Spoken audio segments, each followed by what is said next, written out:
This episode contains material that may be triggering to some individuals. Please check the show notes for more information and be mindful of your own mental health and comfort levels. I'm back again to tell you all about Sleepy Drew, a family-owned small business where comfort meets style for moms and their little ones. Me and my girls absolutely love matching our pajamas, and Sleepy Drew makes that even more fun. Their adorable PJs come in 2-piece sets or zip-ups, and they're comfy, durable, and even have antibacterial qualities. These pajamas are designed by a mom with moms in mind. My listeners can even receive a 15% discount on their first order by using the code QUIETConnection, all one word, at checkout. Shop now, and when you get your jammies, post a picture on social media, tag Quiet Connection, and let us know why you love Sleepy Drew. Make bedtime the best time with Sleepy Drew.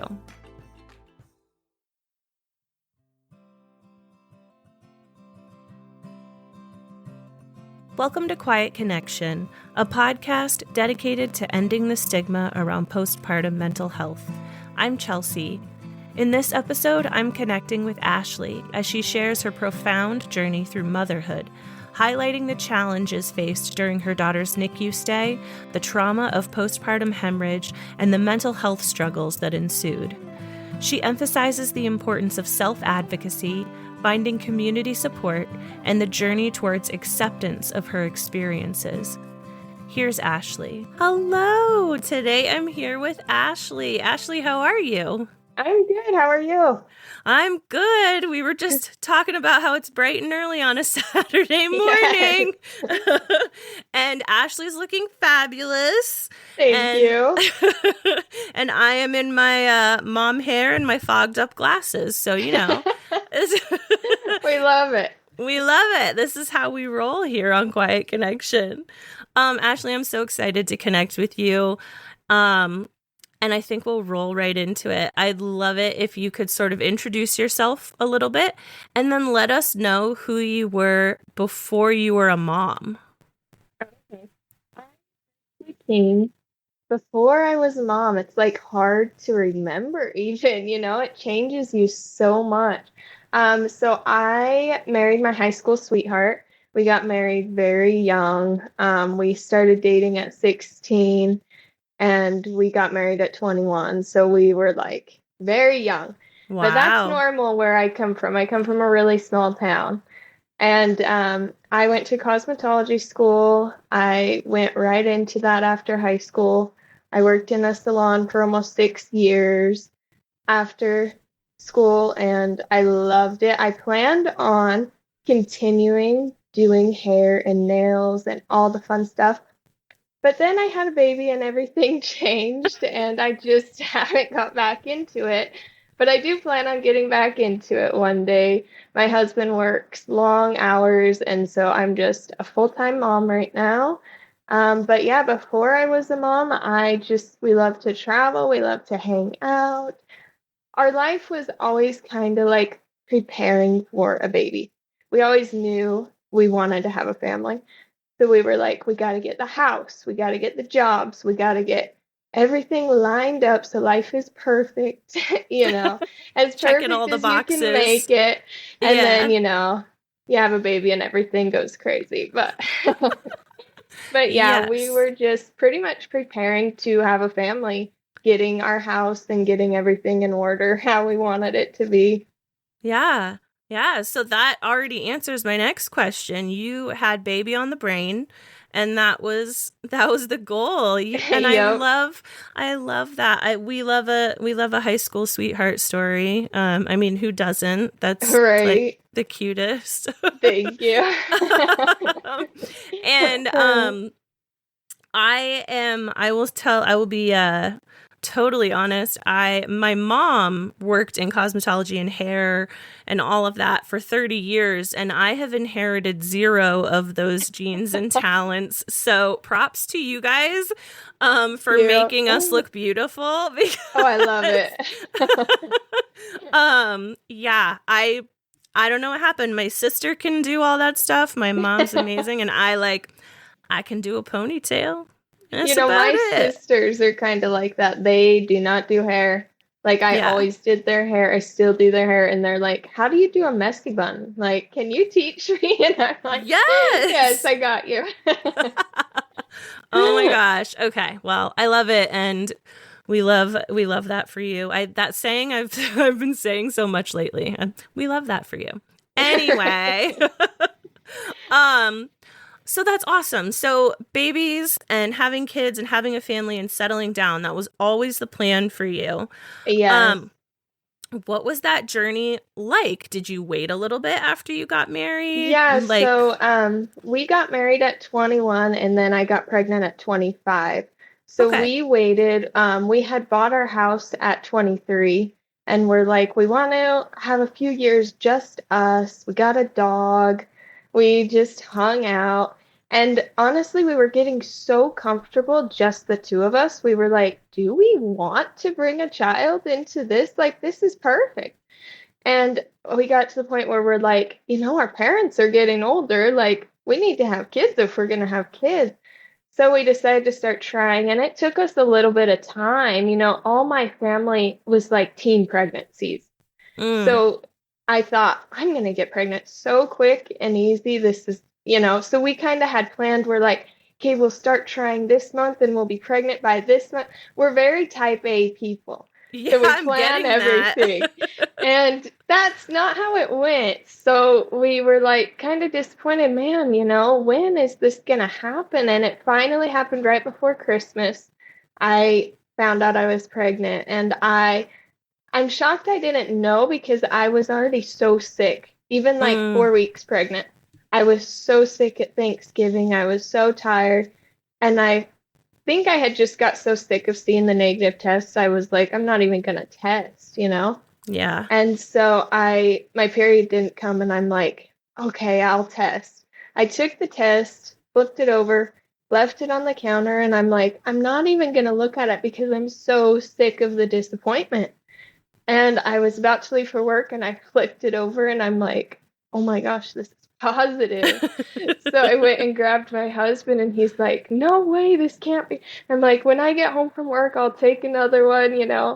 And it ended up being our little baby. Yeah. Oh my gosh, that's so exciting.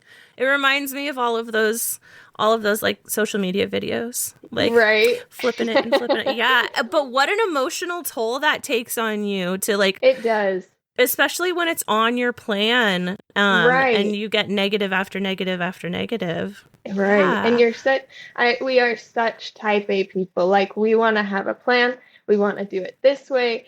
And so it was the beginning of teaching us like, okay, this baby's in charge now. This is not our Yeah. plan. Yeah. Yeah. We're going to get into it for sure because you definitely did not have control over this whole Anything. experience. Yeah, Right. no. So walk us through those early days of pregnancy. You said you were really sick, but Yeah. were you able to enjoy the feeling at all? My pregnancy is one of the worst times of my life, I would say. I was so sick. I started out as just food aversions, and the Mm-hmm. second I would see food or hear food or think about food, I would get sick, but I wasn't throwing up or anything. And then around 8 weeks, it got so bad. The second my eyes opened, I was puking until the Mm. second I went to sleep. Even if I woke up in the night, I was puking. I couldn't keep liquids. I couldn't keep anything down. I was diagnosed with HG not until around like 18 weeks pregnant. Oh my And gosh. so I just didn't know what was going on. I had never heard of Hyperemesis Gravidarum. And so I was like, I guess I'm just unlucky. I'm just really sick. I don't know. This is crazy. And then I found out, okay, that's what it is. That makes sense. Okay. And it lasted my whole entire pregnancy. Oh no. I was sick literally until the day I gave birth. And it lasted about a month postpartum, which I didn't know was possible. I actually didn't know that was possible either. Yeah, so I still had it about a month postpartum. I had retained placenta. So my body Okay. kind of just thought I was still pregnant and it Mm-hmm. was still so sick. Yeah. Yeah. Were you able to get any treatment during that time, or did nothing help? Nothing helped. They gave me everything. I mean, they started out with, the B12 and all the small things, and then they don't like to prescribe like all the nausea medication until you're about 12 weeks. But Mm-hmm. since I was so sick, they started giving it to me at 8 weeks, and it didn't, it would help with kind of like the spinning because I was always kind of spinning too, but Yeah. it did not help with being able to keep food down or anything like that. Oh my gosh. Ugh. Yeah. Yeah, it's so hard, and it's something I think we're starting to get a little bit more awareness around it, since I think Yeah. like Amy Schumer talked about it a little bit, Yes. like she had Yeah. it. Uh-huh. But Yeah. it's right, like we hear about morning sickness, but we don't hear about this like absolutely debilitating condition Right. that can last through your entire pregnancy. Right. Um so you're suffering, but I'm sure there's also a piece of you that is like, okay, well, at least like this is part of the plan. Like the Yeah. baby's okay. Like this is part of Yes. my plan, That was my right? concern the whole time, and I was so like strict about what I put in my body. And to get pregnant, I had to change my whole diet and go on a really clean diet and eliminate processed foods. And I had to get rid of perfumes and fragrance. And I went so clean to get my body prepared that when I got pregnant, I'm like, okay, what I put in my body is so important. And then they're like, you got to take these medications. And I'm like, I don't want to put that in my body. I don't want the baby exposed to those things. After a while, you're kind of like, either the baby's getting food or she's starving. I need the medication. So Yeah. you have to kind of weigh the benefits and see that, sometimes it's necessary. But that was another hard thing because I had planned a home birth. I wanted to do it Mm, all at home. I wanted to do it all natural. It was always my dream to have this beautiful birth in my living room. And then I was so sick, the doctors are like, you're already high risk. We can't allow this. And so, of course, I'm like, okay, I'll follow the doctors. I'll do what I got to do. So, yeah, right away, my dreams were crushed. And then they continued to be crushed ugh. along the way. Yeah. But And yeah, it's hard. We talk about this a lot on the podcast about the narrative that we're sold. Like exactly what you're describing is what yeah, every mom and every birthing person deserves, to right. have that birth that they dream of. But Yeah, it's not always the reality. right. Um let's talk about moving a little closer to baby time. I mean, you're Yeah. sick. I'm Um sick. I did get a little relief around like 23 to 26 weeks. I started to get a little more energy and I was puking maybe like 2 to 3 times a day. So throughout the day, I was fine until night, but at least I got, a little glimmer of light in the middle of the yeah. day. And so we did get to do a few things, and I started to be able to eat food again a little bit, and that started to get really good. And then at 25 weeks, I started to get preeclampsia. And Mm, that's when I had to start going to the doctor twice a week. We had to do ultrasounds once a week and stress tests once a week. And they were just monitoring me really closely because my blood pressure was already, it was dangerously high already. I was so in denial and so scared of having a baby so early that I would kind of hide it from the doctors. I would go in and it would be sky high, and I'm like, well, at home it's not this high, even though I knew it was. I mhm. didn't know how dangerous preeclampsia was. I had never heard of it. I didn't know how dangerous it truly was until it got to the point it got to. Yeah. Yeah, you're highlighting things that are so important. Like one, we don't talk about, and again, I'm going to completely mess Hyperemesis Gravidarum. Right? We Yep. don't talk about that. I always have a hard time with that one. It's And such a then weird. it is. And then preeclampsia, which is really way more common than we're led Yes. to believe. And it is so serious, but young moms don't know about it. Yeah. Yeah, I had No. no idea. And the doctors, they briefly like glazed over it. When I was 20 weeks, I had a blood pressure that was high one day, and he's like, we got to watch out for preeclampsia. And I was like, what even is that? I don't know. And then Yeah. around 25 weeks, when it started getting high, my high risk doctor was like, okay, this is dangerous. But I said, so high blood pressure is dangerous for me? And he said, yeah, but it's not dangerous for the baby. And I thought, oh, okay, then I will keep lying to the doctor because if I'm at risk, I don't care. If my baby's at risk, I care.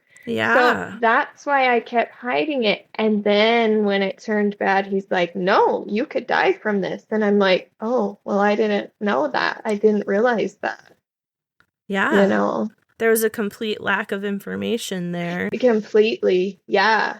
Did you know anyone who had ever experienced, I mean, obviously you said you didn't know about preeclampsia, but any sort of like pregnancy complications or birth No, complications? my family has had the best pregnancies, the best, they have little bit of postpartum depression.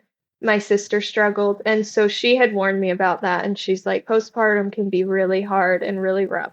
So I was prepared for that, but she had the easiest pregnancy, the best birth, and all my family had really good birth. And so I had never even thought of it being a possibility for it to go the way that it went. I didn't Yeah. even, yeah. Yeah. So that is so complicated because you go from wanting something so bad and then you get it and it's made incredibly difficult to Yes, bear. right. Talk to me about when things changed and when it became, okay, like we're really concerned about you and baby. Yes. So I had been going in twice a week. My doctor had left out of town for 2 weeks, Mm, and I loved my doctor. He was so on top of things, and he was so good at, keeping things in order. Um, so I had to see just whoever was available. So I had went in on a Thursday, and they did a stress test and they did an ultrasound, and my blood pressure was really high. And the nurse came in and she's like, "This cannot be right. You're small, you're healthy. This can't be right." And I said, "No, this is right. Like I've been taking it at home and it is this high." And she's like, "No, let me take it manually." So she did it manually and she's like, "Oh, it's perfect. It's literally perfect." And I'm like, "Are you sure that can't be right?" My doctor came in and he's like, "This happens. Sometimes it goes up and down and you're good. So I'll see you on Monday." And I thought, this can't be right. So, and I was at this point, I was so sick. I mean, I was seeing spots all the time. mm, I was so nauseous because I was so sick from preeclampsia at this point, but I didn't even know that was a side effect. I didn't know anything. And so over the weekend, I kept checking my blood pressure. It was sky high. I mean, my family was like, "You need to get to the ER now." And I'm like, "No, I have an appointment on Monday. It'll be okay." So I go in on Monday with my sister. She comes with me. And we sit down and they instantly take my blood pressure. It's 195 over 135. oh my And the gosh. nurse's face, she's like, you need to lay down. She goes and gets the doctor, and they're like, "We're taking you right now to labor and delivery." And at that point, they had me pee in a cup. They hadn't been doing that. So I often wonder, how long did I have preeclampsia this bad, but they didn't catch it because they weren't having me pee in a cup. Yeah. So they had me do that and they tested it, and the doctor's like, "I have never seen levels this high. We Oh might be my having a gosh. baby today." And I'm like, what is going on? Like, I just came in for an appointment. I don't have anything ready. I'm such a type A person. This is like throwing my whole life for, you know. So I call Yeah. my husband and I'm like, "You've got to get here." He's at work and he's like, "Okay, we're having a baby." I'm like, "We might be. I don't know. The doctor said you've got to get here." So he gets there and the doctor comes in and they start me on magnesium. I don't know if Mm-hmm. you've heard, The I horror didn't know. stories. Yeah, I Yeah. had no idea. My doctor sat on my bed and he told me in medical school they make us do magnesium because it is so barbaric. He's like, they make us do this so we understand the pain you're in.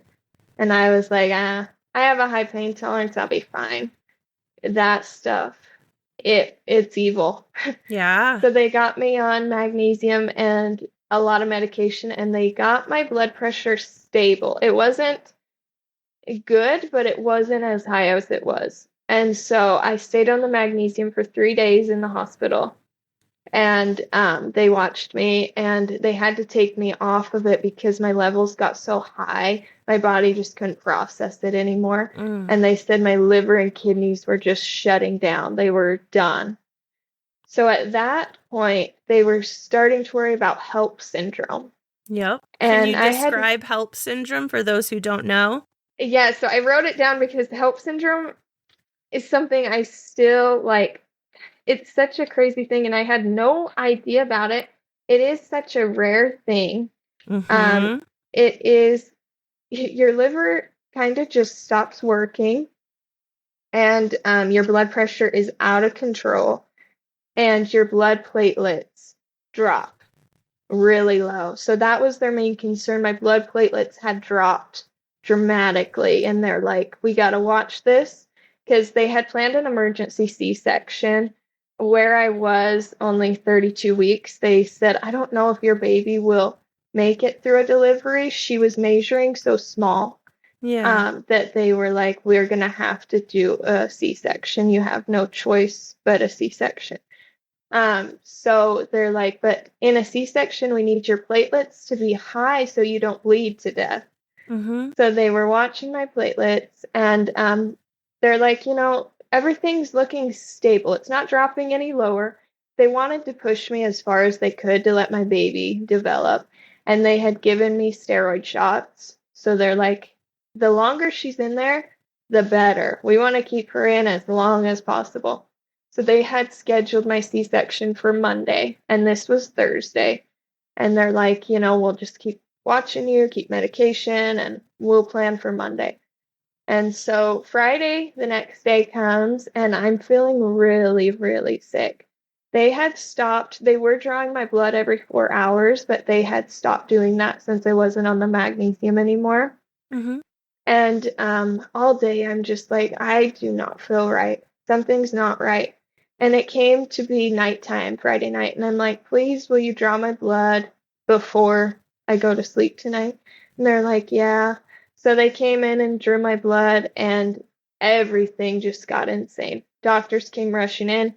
They're like, your platelets are so low. If we don't deliver right now, you are not going to make it, and the Oh my baby's not going to make it. gosh. So they rushed me. I mean, it happened so fast into C-section and everything, and I had my baby that day. Yeah. Yeah. Yeah. Complete whirlwind, complete Yeah. opposite of what you had envisioned. Yes. Yeah. I'm assuming, I don't know, I don't know if it's universal, but like in situations like that, a lot of the time your partner can't be in the OR with you. If it Yeah. was your husband allowed to be with you or no? He was allowed, they prepped me, and then he came in. He was allowed to be in there, and he did stay with me for the whole surgery. The C-section was really scary because I started hemorrhaging Mm-hmm. right after I had given birth. And so he stayed with me while they took the baby straight to the NICU. They had a team of doctors in the C-section room ready, and they just took her straight away. We didn't even get to see her. We didn't anything. Mm-hmm. Yeah. So, yeah. So, yeah, complete opposite of what you had envisioned. Yes. Um, what's going through your mind? Are they explaining to you what's going on? Like when you're hemorrhaging, or are they So just working? so what happened is I get back there, and we delivered the baby pretty smoothly, and they took her right away. And my blood pressure was spiking throughout the whole time. So the doctor kept yelling at the anesthesiologist, like, get her blood pressure down, get it down.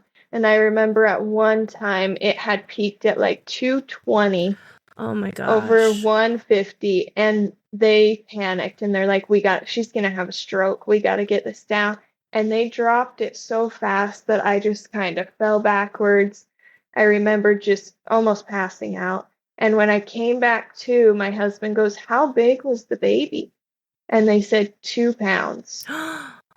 And you And were how we, many weeks? 32 weeks. So they Oh had my told us gosh. 4.5, maybe 5 pounds, because of the Yeah. steroid shot. So the second they said 2 pounds, I think my body went into shock. And that's when I started hemorrhaging. And the doctor was like, "You need to calm down." And I'm like, "I just had a 2 pound baby. Like, what?"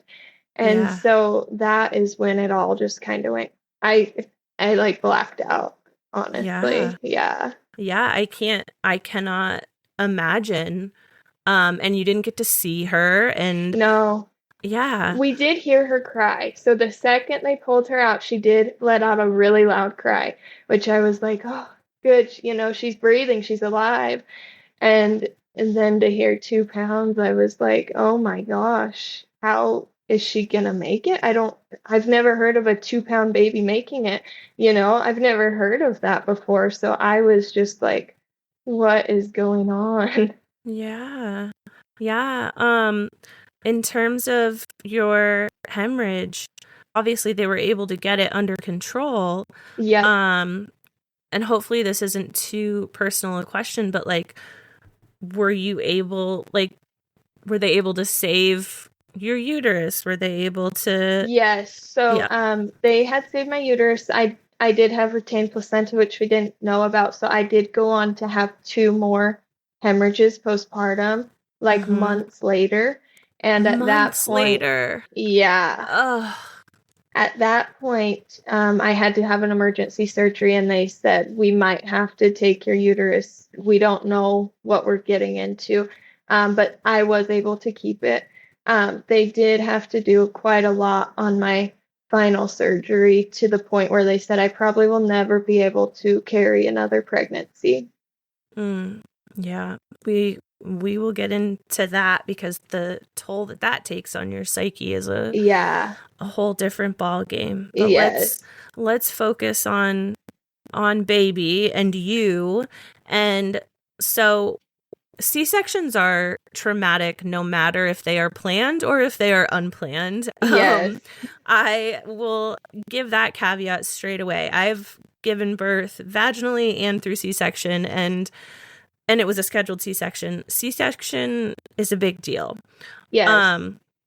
And so you're in recovery after the Yep. surgery. You've just had this hemorrhage. How long was it before you were able to see your baby? Yeah, so they actually put me in recovery. I don't remember any of this, but my husband took pictures.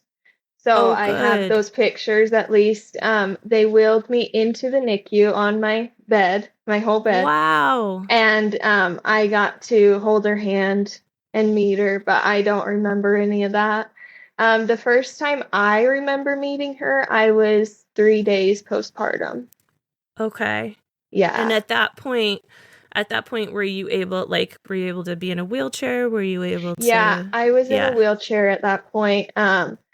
The reason I don't remember any of that is they put me right back on the magnesium, Yeah.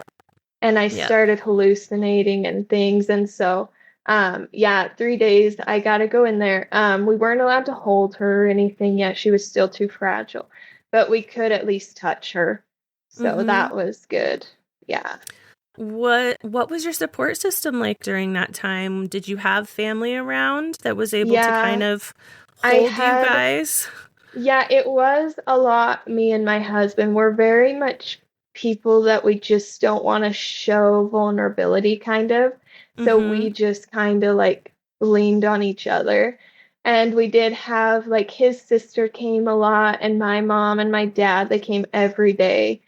And so that was nice. But I mean, nobody truly understood what we were going through except us.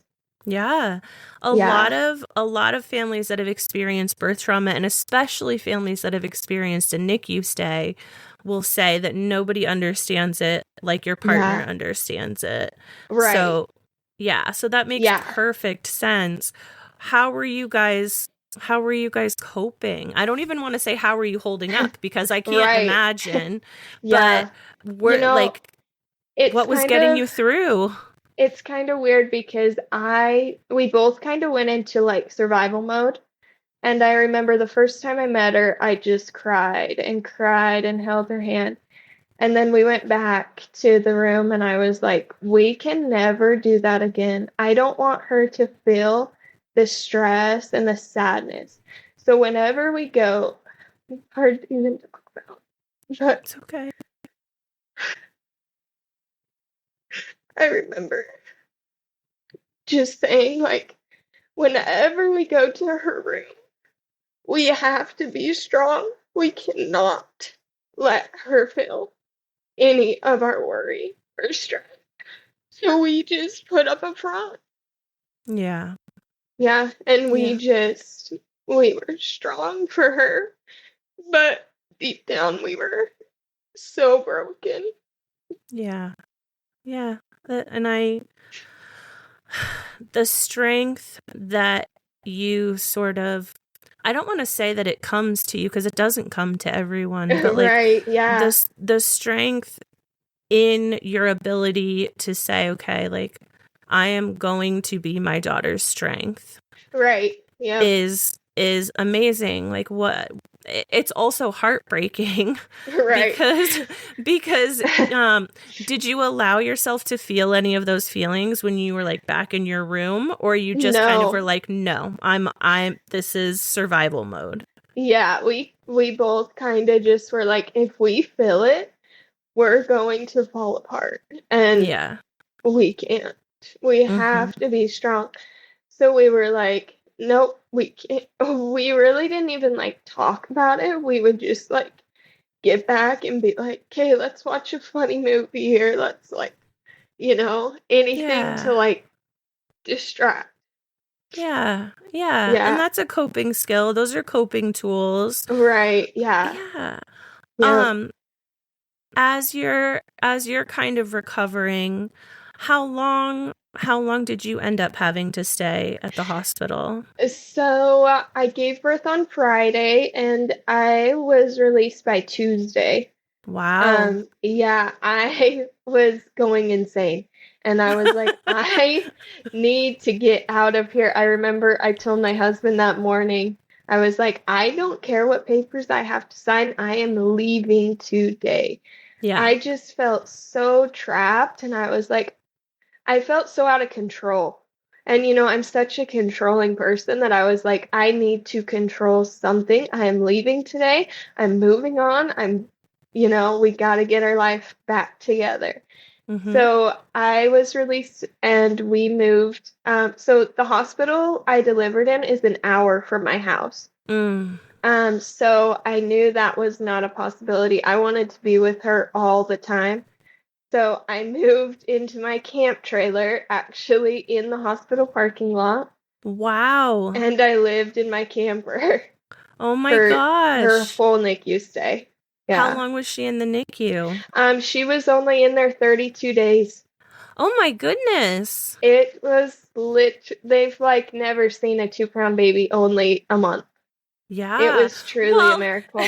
And we say only a month. Right. There's this term that I'm learning with NICU families. It's like there is no only. If your NICU, yeah. if your baby was in the NICU, so true. It is an experience, and it is no matter if it's a day, 30 days, 365 days. So true. Yes. So true. But I do feel so grateful since having her in part of so many groups, NICU support groups, and I see other moms and I just instantly feel back to how that feels to be in the NICU and so alone and so isolating.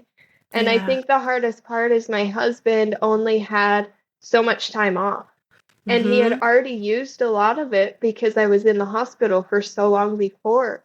So he had to go right back to work and I was all alone. I mean, we didn't even see each other because he was an hour away and he works such long schedules that he couldn't drive after work and then still make it to work. So I was all alone in the camp trailer and in the NICU, and I was really protective of her. So I didn't want to allow a lot of people in to see her because I was so worried about germs and illnesses. So it was really just me and her. Like we were just Yeah. And you were yeah. sick. Oh You were yeah. sick. I was not okay. I don't remember a lot of it because I was so sick. 18 days postpartum, I hemorrhaged and ended up yeah, it was a bad hemorrhage. The doctor said if he did surgery that day, though, it was too risky because my uterus was still so soft. So Wow. they ended up giving me Pitocin. I had to take Pitocin almost every day, Oh my just gosh. to, yeah, control the bleeding. I kept it in my backpack, and anytime I would start bleeding really bad, I would take it. So yeah, that happened, and then exactly a week from that first hemorrhage, I hemorrhaged again while I was holding her in the NICU. Mm. And I remember just holding her and feeling it and just looking down. I could see it all running down, and I was like, "Oh my gosh, no!" I the first time it happened, I remember thinking, "I just went through all of this, and I'm gonna die from a hemorrhage. Like I Mm-hmm. just survived all of this, and now this is gonna take me out." And I remember just watching the blood run down my leg, just sitting there. Pretty much at this point, I was so numb. I was like, I don't even care to like tell a doctor. Like, I was just holding her, like, what even is the point anymore, you know? Yeah. And so I slowly got up, I tucked her in, and I walked out, and the nurses saw me and they instantly like rushed me. I had a surgery that day. They took me straight back into surgery, and the doctor couldn't get all of it. He said there was some that he just couldn't get, and I was in surgery for almost 4 hours. Oh my gosh. So he's like, we had reached the max. I couldn't keep you any longer, so we're gonna have to do another surgery. But he said until then, you could hemorrhage at any point. Mm. So I was just in a constant state of fear, you know? Yes. Yeah. Yeah. This, I always tell my guests this is not about me, but when something resonates so deeply, like I have to. So I'm also a postpartum hemorrhage survivor. And Okay. that fear, I don't know if you did this, but every doctor, every nurse that came in, I was like, is this going to happen again? Is this going to Me happen too. again? Yep. Yeah. Like, Yep. and they're like, well, we can't tell you that it Yep. won't. And this is where, I mean, we can get into it, but we won't. There shouldn't be risk of postpartum hemorrhage from retained placenta after a Yeah. C-section. Right. Because after a C-section, they are there, they are in Yep. your uterus. Everything should be cleared out. Yep. Yep. So I also had retained placenta that made me very, very sick and made me hemorrhage. So I completely empathize with you, and that fear and that Yeah. almost, and that same thought in my mind of I went through everything that I went through and now I'm going to bleed out. Yeah. Yeah. Like, And everything I went through still, the hemorrhage is the scariest thing to ever happen to me. To feel your body and to see that amount of blood just gushing out of you at that rapid amount, it yeah, is the scariest thing. And you literally it's can feel the painful. blood, yeah, from your Yeah. fingertips to just draining out of you. It is Mm-hmm. so scary. It's Yeah. so scary. Was your husband able to come support you? So the first time I hemorrhaged, I had actually come home to pack my bag, and I walked through the door and I felt something. So I went to the bathroom and I was bleeding pretty bad. I passed a huge clot, and I was like, okay, I don't know. I stood back up and went out, and that's when it hit. And he was Mm-hmm. home actually. And so he rushed me to the hospital, and he couldn't stay because he had to go to Mm. work that night. And I remember he said that's one of the hardest things he ever did was leaving me Yeah. after that. Yeah. Yeah. I can imagine for sure. Yeah. Um, so not only did you experience preeclampsia, not only did you experience HELLP syndrome and birth trauma and postpartum hemorrhage, like girl, you hit all those. I always say, like, I'm Murphy's Law. Like, you hit all the Murphy's Law thing. Like, if it's gonna Never. happen, Exactly. yeah. So, Yeah. and you alluded to it, but like, what kind of a toll was this taking on your mental health at the time? At this time, I still was in such a phase of where I was like, I cannot even acknowledge what's going on because I gotta stay strong. I have a baby. And you know, you see all these moms and they're like so happy and so I was like trying to act like I was connected to my baby when I didn't even feel like she was my baby. I Yeah. had no I wasn't feeling at all. I had went so numb to protect myself. I wasn't feeling anything. There was Mm-hmm. no I was just completely shut down. Yeah. Completely. Did you ever have any other moments in your life that compared to that? Like, had you had any sort of experience with depression or No, anything? I was No. such a happy person. I didn't understand depression. My husband struggles with it, and I would always be like, why don't you just happy? Like life is so Right? good. I don't get it. And I felt bad for him because I'm like, I can't understand how you can feel like this. I've always been such a happy, positive outlook on everything, you know, never experienced any kind of depression at all. So this, Yeah. I think, was just such a shock to my whole system. Yeah. And you mentioned too, not only because depression can manifest in so many different ways. People think Yes. postpartum depression and they think, like, oh, I'm crying all the time or Uh-huh. oh, I'm sad all the time. Yep. But that numbness is That, also yep. very much depression and it's self Yep. preservation and you have no control over it. Right. Yeah. And then you mentioned too postpartum anxiety, which how could you not after Right. experiencing everything that you experienced? Did that start to manifest while baby was still in the NICU or after you brought Yes. her home or When she was in the NICU, it was starting when I brought her home, it reached a whole new level and everything reached a whole new level because I finally started addressing everything. And that's when mhm. everything really fell apart as far as mentally. But when she was in the NICU, I felt a constant anxiety that I had to be with her at all times because if not, something bad will happen.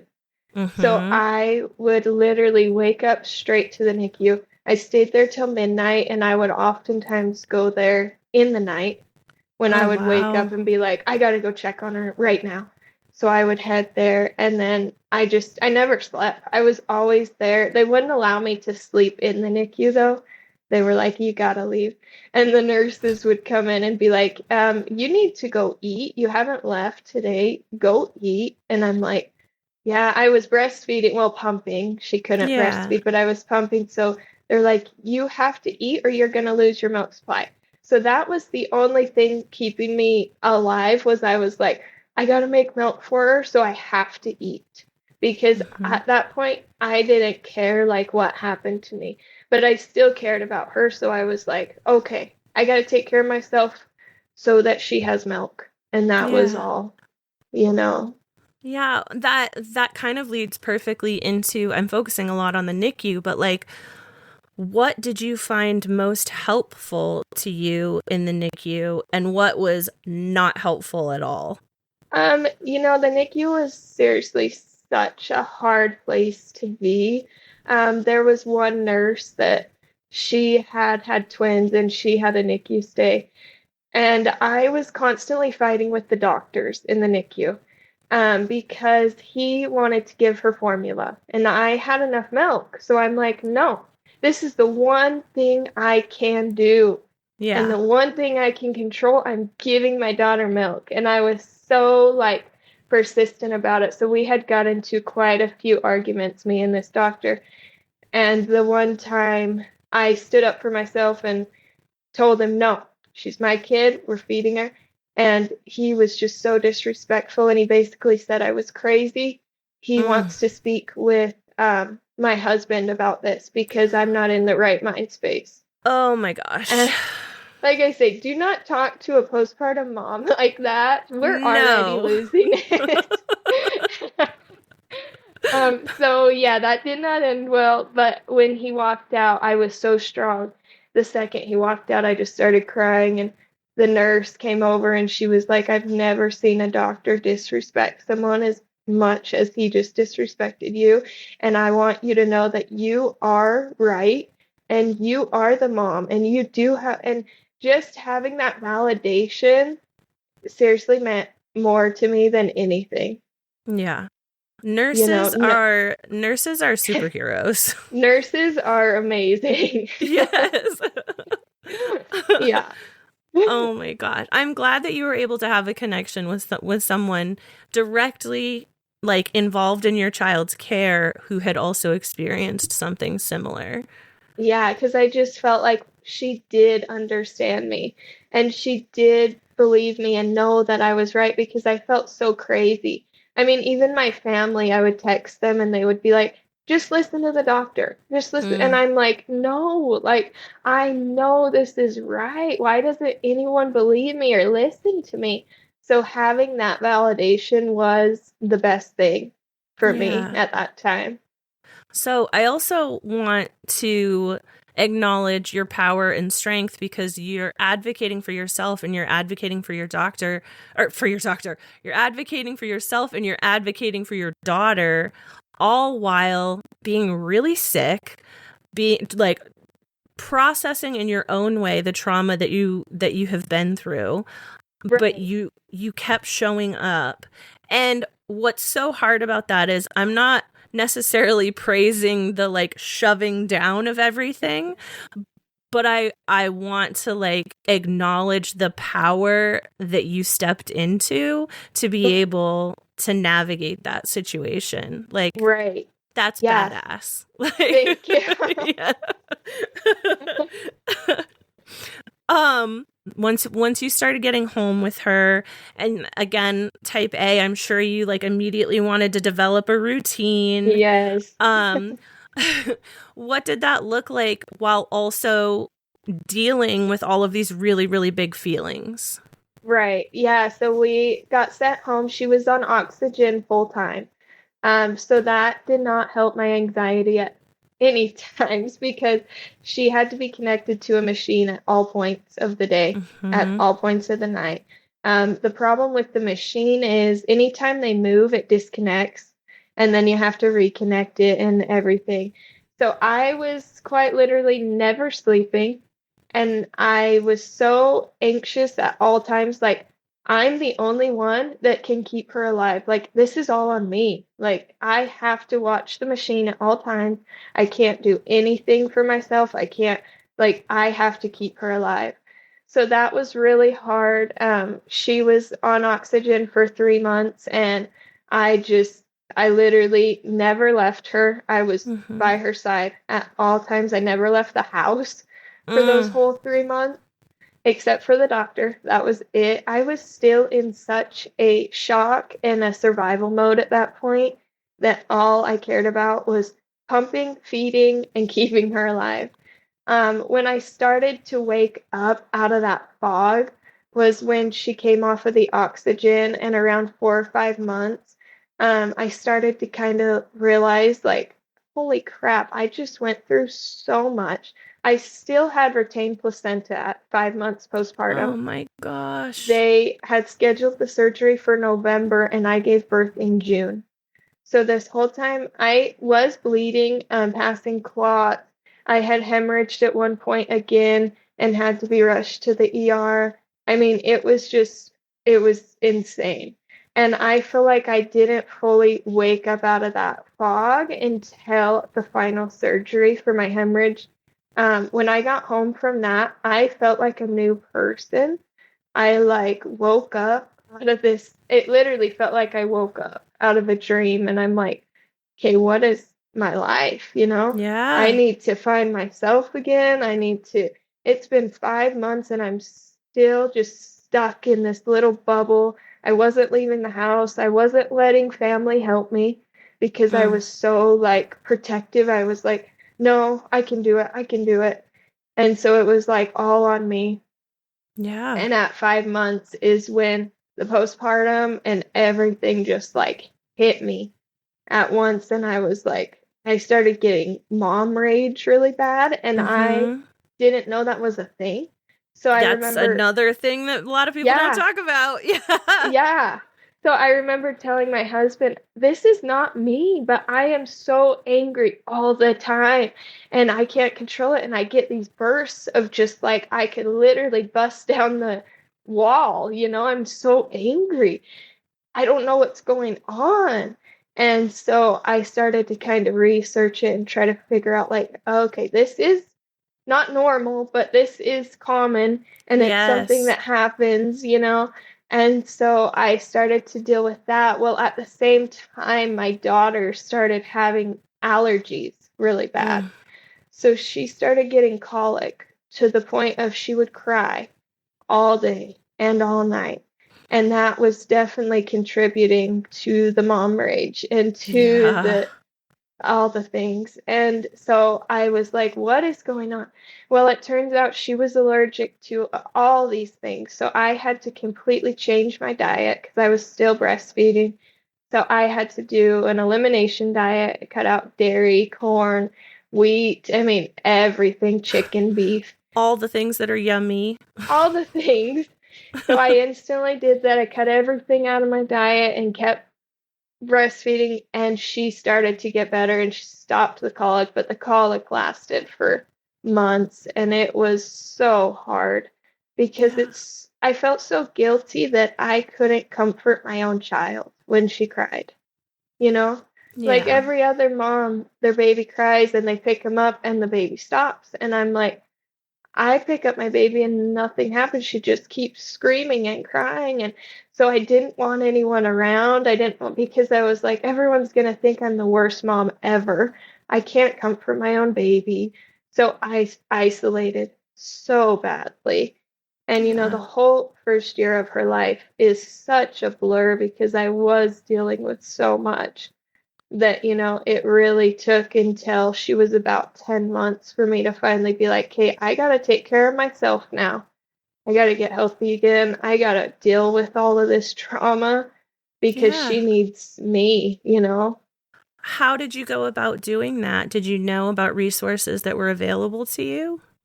I really didn't. I started searching and joining all these like mom groups and all of this stuff. And I found this doctor. She's more of like a naturopathic doctor. I knew I didn't want to get onto any like prescription drugs. I wanted to do it all natural and I wanted to heal my body. So I went to this doctor and she was just like, girl, you have been through it. Do you not realize? And I was like, not really. I guess I've just pressed it all down so much. I didn't even realize everything that had happened. And so she started helping me work through all the trauma and dealing with it all. And, it took a while because it took stages to work through it all because I felt so much anger towards other moms at one point where I was like, why is this me? And they get this. And I have to deal with this, and they're happy. And, you see their posts on Facebook, and everyone's like, being a mom is the best thing to ever happen. And I would tell my husband, being a mom is the worst thing to ever happen to me. And I don't mean that in a way that I hate my baby, because I love her, but this sucks. Like, there's nothing good about this. Why is nobody talking about the real?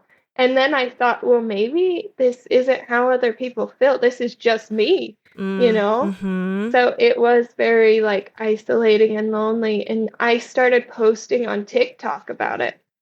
And that's when other moms would be like, no, you're not alone. Like, I feel this. And so then I started to be like, okay, other moms are either just hiding it or, but well, I think a lot of people like you still feel, or like you did, still feel that stigma and still feel that shame, like that worry that like people are going to see this and think I'm a bad mom. When in fact, you care probably, I'm not going to say you care more, but like the level of devotion and want and need to feel better for Right. yourself and your child go so deep. Right. Yeah. Yeah. And the description that you gave was perfect. Like, you love your child, but Right. right, I used to tell my husband all the time, like, I would not trade my youngest daughter for anything, but I would Right. never do that again. Exactly. I Yes. would never do that again. Exactly. And I think Mhm. that's so hard to where now I have come to accept everything I went through. When I tell people, I say, I accept what I went through, but it does not change that it sucked, and I don't know why I had to go through that. And, I had a few people tell me, like, your baby is healthy and happy. You need to just move on and get over the, Oh, yeah. And I'm oh, the like, rage. yeah. Oh, that is the worst thing to tell a parent that's going Yeah. through literally anything. Oh my gosh. Literally. Yes. Oh my gosh. I am validating your feelings. I am telling you, you are not alone in feeling those things. Yeah, that is, I heard that a lot too. Like, you've got a beautiful baby. Why aren't you happy? And I'm like, Yeah. You know, It fully explains that they truly have no idea at all what you went through or I went through. Like, they truly have no grasp of that, and they're lucky for that. And I did yes. tell the one person, I said, you're lucky that you truly cannot comprehend or understand what I went through, because if you did, you would not feel that way. Yeah. Yeah, and You know? it's not that we wish it on anybody. We No. absolutely do not, but I No. understand that anger and jealousy Yes. of like, oh, why? Yes. Yep. I'm curious, how old is your little one now? 19 months. She's 19 months. Okay, so I'm giving you more props because you have come to acceptance way faster in your journey that, like, I'm still working on acceptance. But you said it so beautifully. Like, okay, I accept that this happened to me, but it was still crap. Like, I Yeah. didn't deserve Yes. that. She didn't Right. deserve that. Right. Right. And Yep. I'm just coming to that now, and my youngest is 2.5. So Right. props to you. So again, there are so many complexities to your story. There are Yes. so many layers, and there are so many things to work through. And you're still working through a lot of Yes. that. And Yeah. that's also normal and okay. Right. And Yeah. I love earlier what you said, and it's something that I have adopted over the last 4 seasons of this podcast, is it's not normal, but it is common. Yes.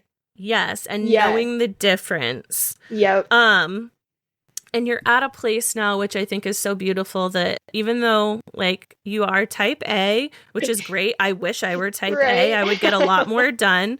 And you're very self-sufficient and you're very independent, but you're at a place now where you're like, no, I can talk about this and I can connect with other people about this, and it's Right. okay to Yes. seek support. Yes. Yeah. It's So such a hard thing. it is such a hard thing, and it's a really hard thing to find your community that's going to support you and not feed into your fears and your Yes. anger and Right. because that's really easy too. Yes.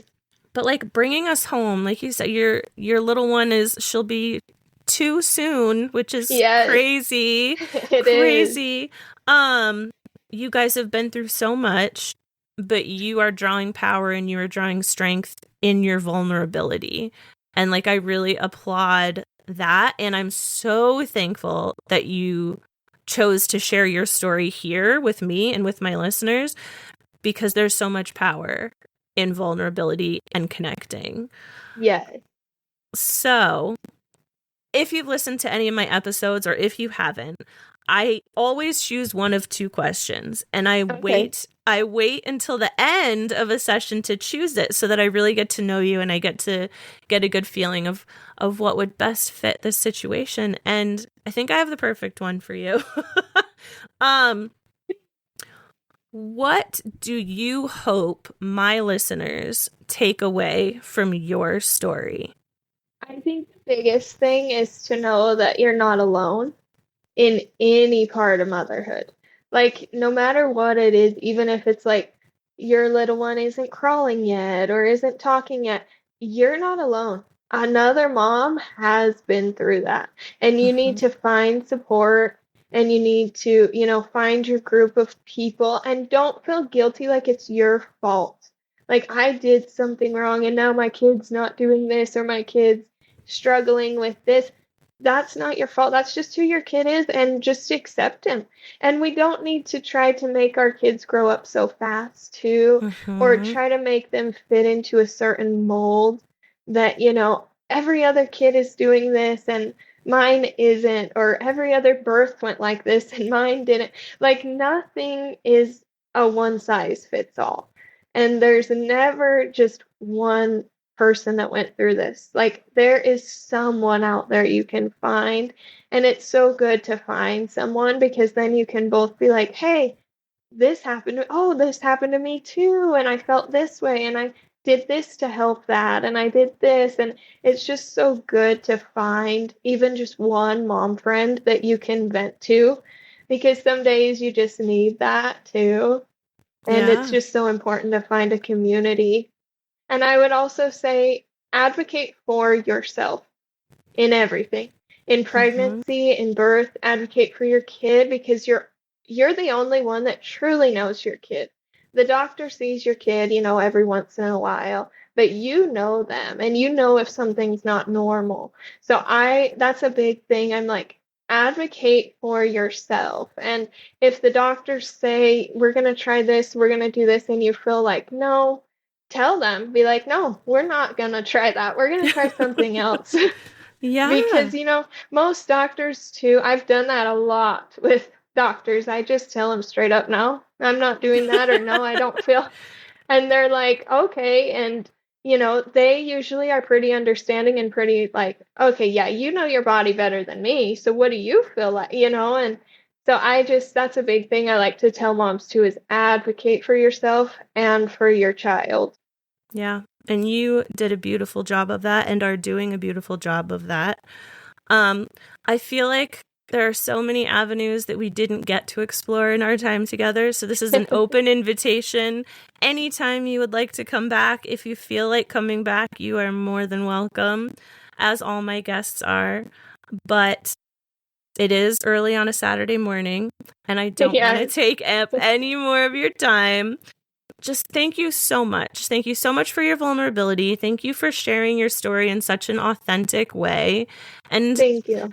yeah, and thank you for everything that you're doing to connect with other moms. Where can my listeners find you if they want to learn more about you, or if they resonated with your story and want to chat Yeah. with you? Anytime anyone wants to reach out to me, if it's, about preeclampsia, HELLP syndrome, food allergies with breastfeeding, that's one thing I learned a lot about. And I love to help moms with that because it is such a hard thing to figure out what your kid is allergic to. And you do feel so alone in that. So anything like that, I mean, postpartum hemorrhage, anything that you feel like, wait, I want somebody to ask, about that, or I need somebody to talk to about that. Anytime you can reach out because I love to talk to other women about it. My TikTok is at Ashlee W. King, and Ashlee with two E's, ASHLEE King. Mm-hmm. And my Instagram is the same. So And feel free to reach out. those will be linked in your show notes so that listeners can really easily find you. And thank you for sharing that with us. And yeah, I hope that you have a relaxing rest of your weekend. Thank you. And just thank you for being such a strong mama. Thank you. Ashlee, thank you so much for sharing your story with me and my listeners with such strength, vulnerability, and authenticity. I especially connected with you when you explained your acceptance of all that you'd been through and acknowledgement that you in no way deserved any of it. I'm honored that you chose Quiet Connection as your first podcast experience, and I know my listeners will resonate with so much of what we discussed.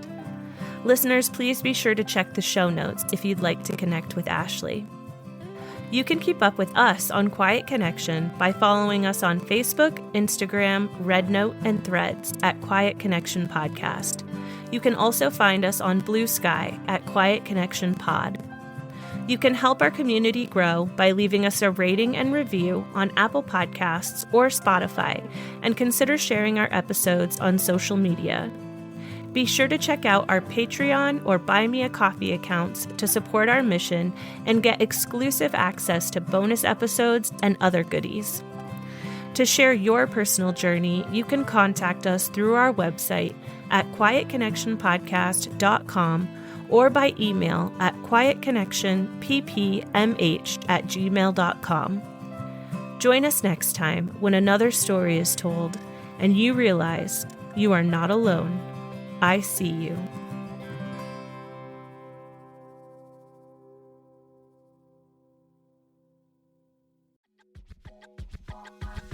Motherhood's messiest moments, we're airing them out. Odd Moms on Call is the podcast where a no BS mom squad tackles parenting, politics, and everything in between. It's like venting to your besties, but with mics. Subscribe on Apple Podcasts, Spotify, or Buzzsprout and grab a seat at the table.